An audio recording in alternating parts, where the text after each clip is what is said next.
Rakyat perlu duit. Dia nak gunakan duit daripada KSP ni, lepas tu dia pergi bayar bank. Okay, hutang-hutang bank yang tertunggak. At least benda ini boleh solve lah, kan, masalah-masalah bank. What's up guys, Assalamualaikum dan salam sejahtera kepada korang semua yang sudi menonton Saja Sembang.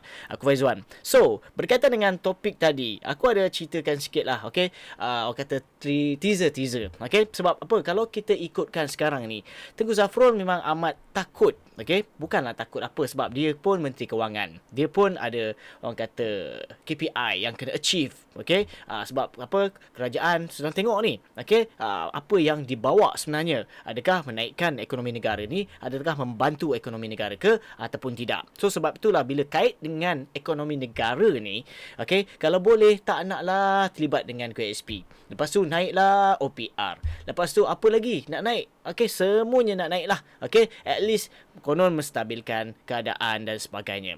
Okay, tapi sebelum tu, bagi korang yang masih lagi belum subscribe ke channel Saja Sembang dan viewers di TikTok, jangan lupa share. Okay, jangan lupa follow dan jangan lupa subscribe juga. Okay, so berbalik kepada topik utama.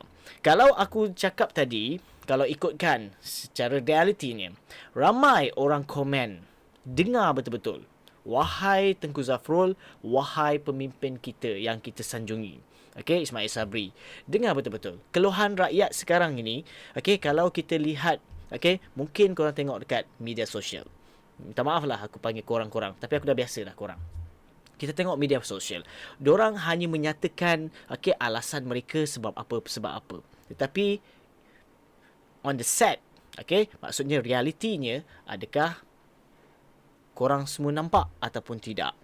Isunya sekarang ni, bila aku buat sesi live, okay, kalau aku buat sesi live dekat YouTube, bila aku buat sesi live dekat TikTok, ramai orang cakap, okay, hutang dah makin lama makin tertonggak.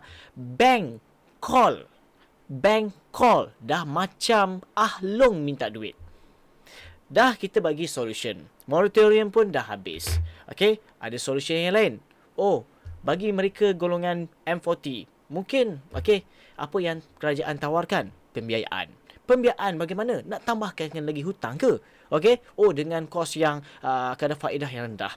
Come on, please give me the solution lain.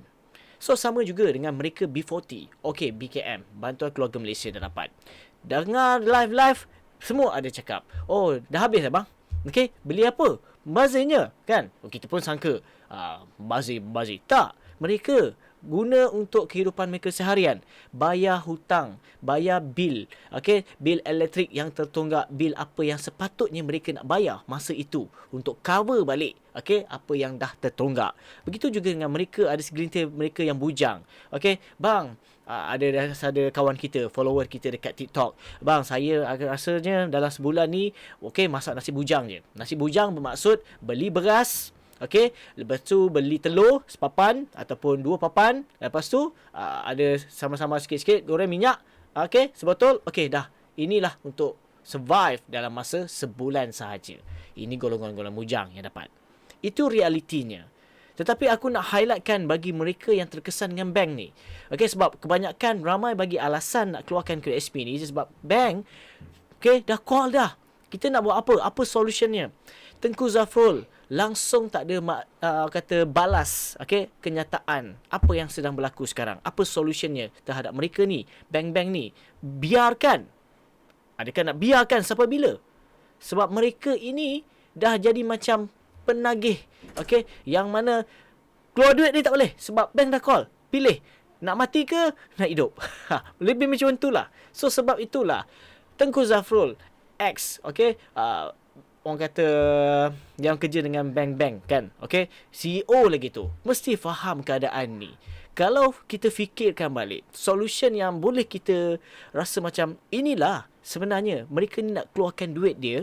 Korang bayangkan, keluarkan duit KWSP, lepas itu dia bayar hutang tu, dapat balik dekat siapa? Dekat bank-bank ni lah. Dia membantulah sedikit sebanyak dan tak membebankan hutang-hutang mereka. Inilah yang kita nak cadangkan. Inilah solution yang patut berilah kepada mereka yang terkesan dengan bank-bank ni. Sebab bank-bank ini dah jadi macam halong. Bukannya bank-bank ni kita nak anggap macam benda yang okey je. Tak. Sekarang ni Kalau macam contohnya macam bank, kalau pinjaman perumahan. Bayangkan kalau tak bayar rumah apa jadi? Oh, kena keluar, kena tendang. Kan? Ataupun tarik balik ke? Kan? Dan sebagainya. Apa solution Tengku Zafrul kepada mereka-mereka ni? Oh, tak apa, tak apa. Kita buat pembiayaan. Orang bank fikir pembiayaan. Financial, buat pembiayaan. Tak apa, bantu-bantu. Oh, lepas tu apa lagi alasan? Apa lagi? Buatlah kewangan, okey, tabung ni dan sebagainya. Sekarang ni dah tak ada masa, okey, untuk nak fikirkan tabung tu, tabung ni, tabung ni. Bagi solution kepada mereka ini semua. Apa yang patut dilakukan? Itu yang sepatutnya sebagai Menteri Kewangan yang expert, yang kata bijaksana. Sama juga dengan financial yang expert. So, apa yang kita perlu buat? Kita sebagai pencarum, kita mengharapkan perkara inilah, okey, KWSP ni. Bukan kita nak mengharapkan benda lain. Okey, sebab mereka ini adalah golongan bersasar. Bersasar yang dimaksudkan bukan dalam kuantiti yang banyak. Khusus bagi mereka ini yang betul-betul usaha dengan sign petition sebelum ini, isi borang aduan untuk tuntutan KWSP 2.0. Kita tak minta untuk dikeluarkan, okey, secara maksudnya untuk umum, general. Tak. Kita nak khususkan bagi mereka ni yang pencarum, yang orang kata terkesan ni, boleh keluarkan. Yang maksudnya mereka ni betul-betul layak setelah dikaji oleh kita punya tim PJIR yang membawa suara ini kepada pihak atasan. Bukannya kita saja, sebab keadaan sekarang ini, please, cuba sedar, tengok balik, siasat balik apa yang sedang berlaku. Okey, dengan kadar OPR 3 kali naik dan mungkin akan naik 2 kali lagi. Kita tak tahu. Itu atas orang kata alasan Tengku Zafrul. Kami tak ada kaitan dengan apa yang BNM nak keluarkan, tetapi mestilah ada kaitan dengan kerajaan juga, sebab nak menstabilkan ekonomi negara. Negara siapa jaga? Menteri yang terbabit lah, takkan BNM. BNM dengan arahan je. Okey. Taib. Hasak lah guys. Okey, perkongsian ini aku saja je sebab supaya kita at least kita nampak perkara ini. Okey, contohnya macam kita dah dapat duit daripada orang kata KWSP, at least membantu juga sebenarnya bank-bank. Aku faham ada yang orang mengatakan bank-bank ni pun ada aset-aset yang dilaburkan oleh KWSP itu sendiri dan memberi kesan juga. Walau bagaimanapun, sebelum ini pun waktu Dr. Ashraf dan Tuan Hassan ada berdebat waktu ketika tu. Dr. Ashraf ada maklumkan, berapa patuh sangatlah akan boleh keluarkan waktu pengeluaran HAS 1.0 tu. 0.001% saja, sebab aset KWSP ini begitu banyak, trilion. Nak ambil sikit coet itu je. Ini lagi yang kali kedua ni, yang bersasar ni lagi secoet. So kau bayangkan, dan Timbalan Menteri Kewangan satu pun ada keluarkan statement beliau di parlimen yang baru-baru yang cerita pasal pertimbangkan tu kan.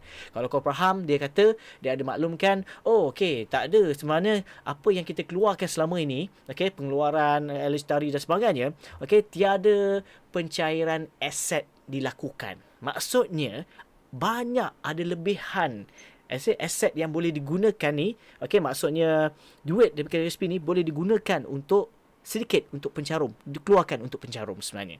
Maksudnya tak cairkan kepada aset-aset yang besar ni, EQT ke dan sebagainya yang KWSP ada laburkan.